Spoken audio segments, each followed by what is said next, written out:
layer of the kosha. So this is going to be our last kosha video. It is the Anandamaya kosha. And the word Ananda by itself means pure bliss. And of course, Maya means the illusion of what is not the true self. So it is the bliss sheath that wraps around our soul. And I just love the visualization of this concept, because if you think about all these layers that we've worked down, we started out with the physical body, and then the energetic body and our breath, the mind and our emotions, and then our knowledge and our intuition. And then here we are at our bliss, our inner joy and happiness. And then within that is what all of these sheaths wrap around, which is the soul, the spirit. In yoga, we call it the atman, or the true self. You can pretty much put whatever label on that works for you, that you feel like speaks to you.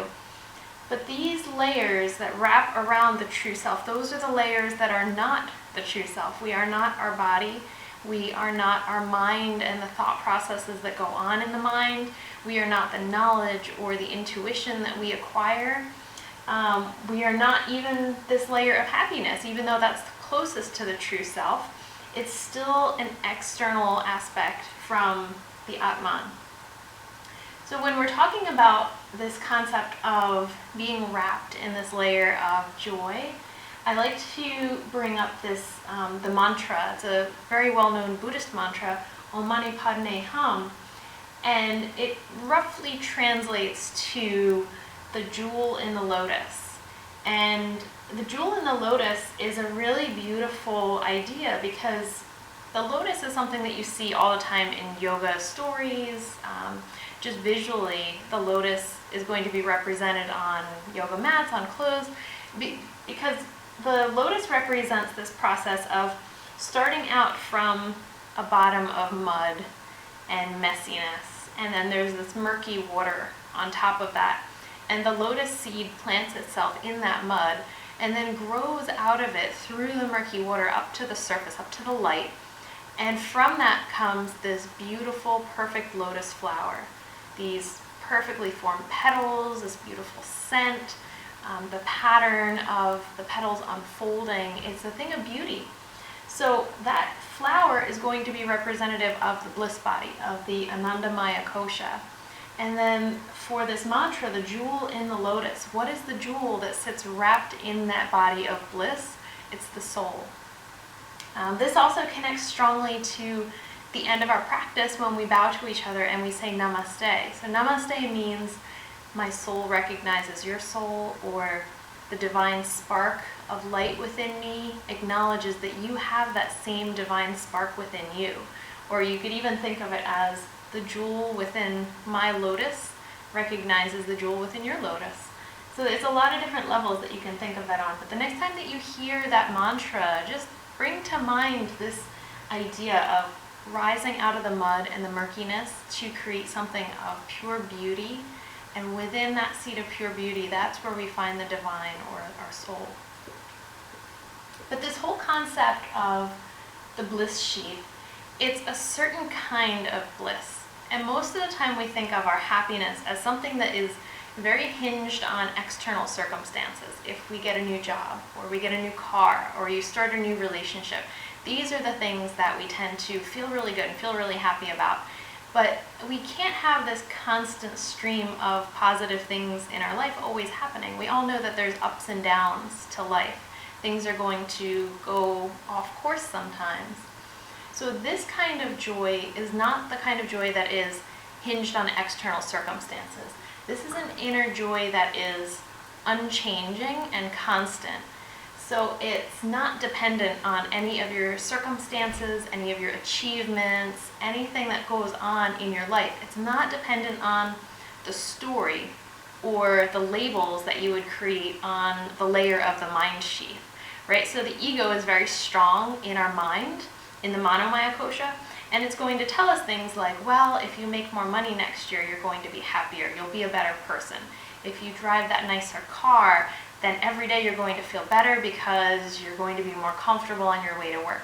Things like that. But we know in the long run that even though something like getting a new car or making more money is going to give you a temporary boost in kind of a superficial layer of happiness, it doesn't translate to feeling a deep level of satisfaction. And so many people are going through their life with a feeling of lack, with a feeling of emptiness, and it's not an emptiness on the external level. Especially in the United States, we have this excess of things. We have abundant food, we have medical care, we have housing. There's all these things that on the outer layer we look like a rich country. But when you start to go down and really look at a lot of people on their inner level, a lot of people feel a lack in their life, a lack of depth, a lack of meaning, a lack of connection. There's a lot of moving around and accomplishing things and doing things, but not feeling a sense of meaning from it. So this is something that really speaks to the opposite end of that. It's that we don't need to hinge our happiness on those external circumstances, that we can train ourselves to be more connected to this ever-present inner joy. And from that, we can have this radiant sense of being, of going through your life with that radiance. And even when things go wrong, you don't have this terrible drop in your happiness because things went wrong. You know that things are always going to get off track sometimes, but even in those situations, you have the ability to connect to this inner sense of joy. So with all the 5 layers of the koshas, we all have these 5 layers.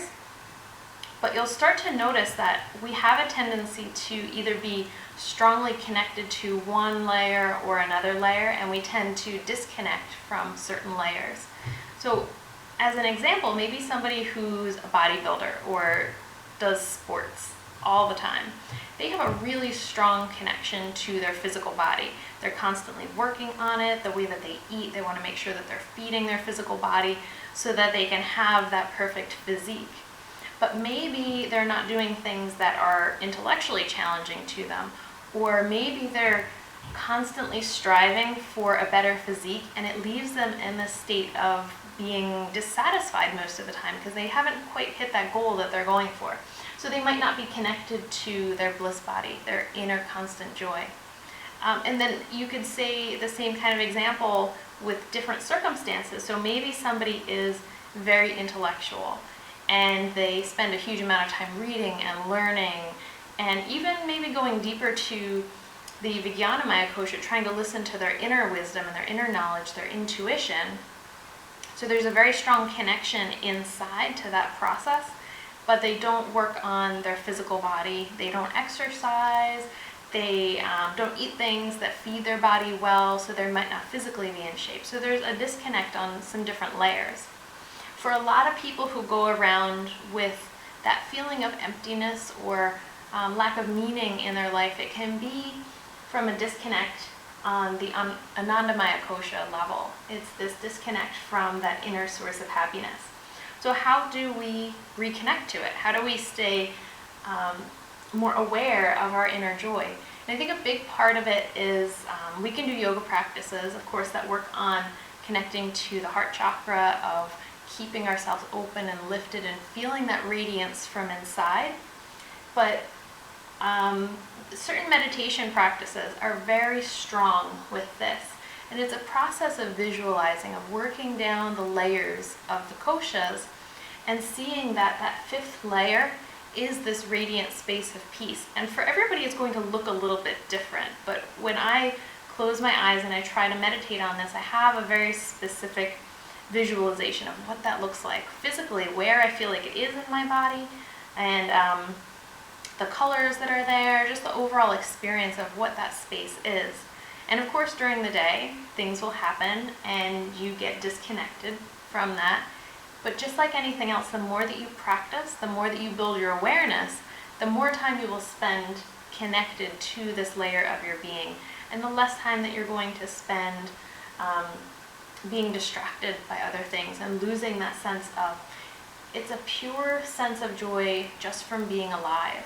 One of the other mantras that you can use to focus on this kosha would be the Waheguru mantra that we use in Kundalini Yoga a lot. Waheguru is it's an expression of complete joy and ecstasy at the simple fact that you are alive. So it's one of my favorite mantras. And if you find some good songs, some good kirtan songs where they're chanting that, the singers chant that phrase with such feeling and such passion that it comes from this really deep layer within themselves that is just a joy from the fact that we are alive. So when we do our physical practice, of course, we're going to tie in one of my favorite Kundalini movements, which is the breath of joy. It's a 3-part inhale and then a very strong exhale, just letting everything that is not you drop away. And we'll use that with a Viloma breath, which is also a 3-part inhale and a smooth exhale. There's going to be a lot of heart opening, a lot of back bending, shoulder opening. Heart bench is a great pose to practice for this. It creates this expansiveness around your heart, but make sure that it's not just on the physical level or the external level of happiness. Make sure that as you find that initial opening around the heart, go down the layers, go down to that deepest layer that wraps around the soul, and try to find your connection to joy from that. And of course, we're going to do a lot of prone back bending and movements that are going to create strength in our upper back, so we don't have that tendency to cave into our heart, because we know from research that when our posture changes, when we're rounded forward, it has a physiological change in our body, in our mental processes. It will actually cause your mood to decrease. It will decrease your confidence, and other people can see that when you walk into the room, just noticing your presence. So having your posture up and holding your head tall is going to make it easier to connect to this inner sense of joy, to the Anandamaya Kosha.